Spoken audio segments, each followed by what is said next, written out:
Қайырлы күн, қымбатты менің сүйікті оқырмандарым және арнамның қонақтары. Менің арнама қош келдіңіздер.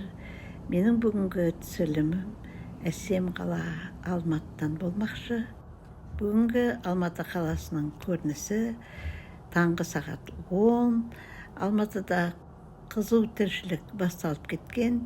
Тек қана біздер сияқты зейнеткерлер ұйқымыз қанған уақытта тұрып, бір-ек кесе шайымызды ішіп, тірлігімізге кірісейік деп жатырмыз. Біздің үйдің адамдары таңғы сағат 6-тан бастап тамақтарын ішіп, жанталасып, бәрі жан жаққа өздерінің жұмыстарына кетті.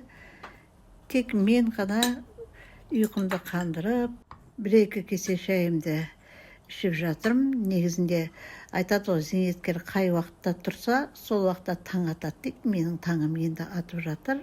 Мен үшін жұмыс енді басталады.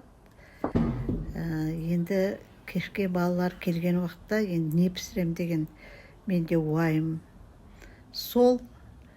Сондықтан мен бүгін енді балаларға манты пісіріп қояйыншы деп, осы ұнымды елеп, сол тірлікке кірісейін деп жатырмын. Құрметті менің оқырмандарым, егер менің арнама тіркелмесеңіз, арнаға тіркеліп, пікіріңізді қалдырып, лайк басып, достарыңызбен бөлісіп отырсаңыз, қазақша контенттің дамуына өз үлесіңізді қосқан болар едіңіз. Мен өзімнің бос уақытымда түрлі тағамдардың дайындалу жолыменен өзімнің тәжірибеммен үнемі бөлісіп отырамын. Менің арнамда түрлі заманауи тағамдарда, ұлттық тағамдарда, түрлі салаттардың жасалу жолдары, тәтті тоқаштардың жасалу жолдары өте көп, үнемі бөлісіп отырамын. Сондықтан да менің арнамнан алыстамаңыздар дегім келеді. Міне менің нанымды басып, оны тындырып қойған болатынмын. Енді оны екі бөлікке бөліп, осындай қазір қамыр илейтін боламын. Мен нанымды ыссы суға басқан болатынмын. Ішіне тұзбенен біразғандай өсімдік майын ғана құйдым. Наным менің өте созылмалы, әдемі болып жайылды. Енді мен олардың бәрін бірнеше осындай бөліктерге бөліп, мантының бір-екі түрінің жасалу жолыменен сіздермен бөлісемін.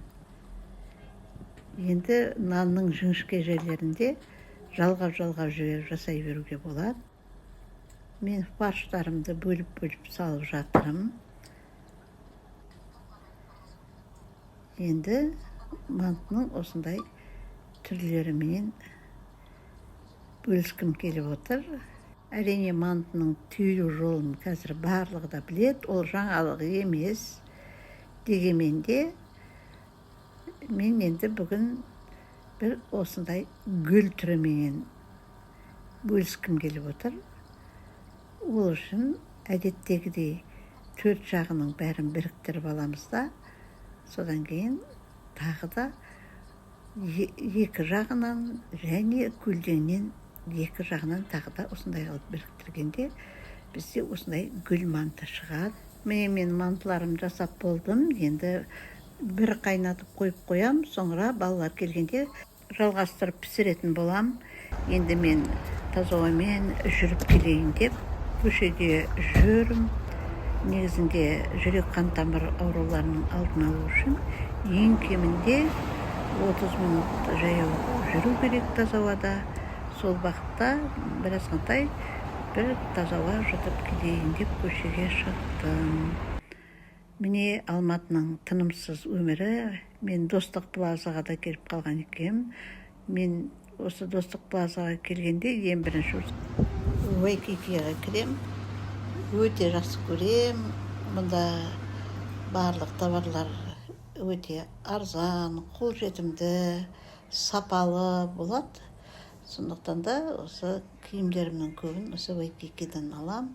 Сондықтан жаңа түсірілім болып жатыр екен деп күнбеген келіп қарап кетіп тұрам. Міне мен үйге келдім. Таза ауада 2 сағаттай жүріп келдім. менің мантым осындай болып пісті. Ешқандай да формасын жоғалтқан жоқ. Қалай жасадым, солай әп-әдемі болып пісті. Құрметті менің оқырмандарым, бүгінгі менің түсірген бейнем ұнаса, пікірлеріңізді қалдырып кетуді ұмытпаңыздар. Міне ән сағатта Алматыда кеш өте ерте түседі. Алматының тынымсыз тіршілігі одан әрі жалғасуда. Менде бір күнім осылай теп-тез өте шықты. Менің бұдан былайғы түсірілетін бейнелерімнің бәрі осы Алматы қаласынан болады. Қызықтардың бәрі алда. Сондықтан да мен өзімнің жоспарлап қойып отырған өте көп жұмыстарым бар. Менің арнамнан алыстамаңыздар. Қызықтарды бірге бөлісіп отырайық. Менің арнамда келесі кездескенше қош сау болыңыздар.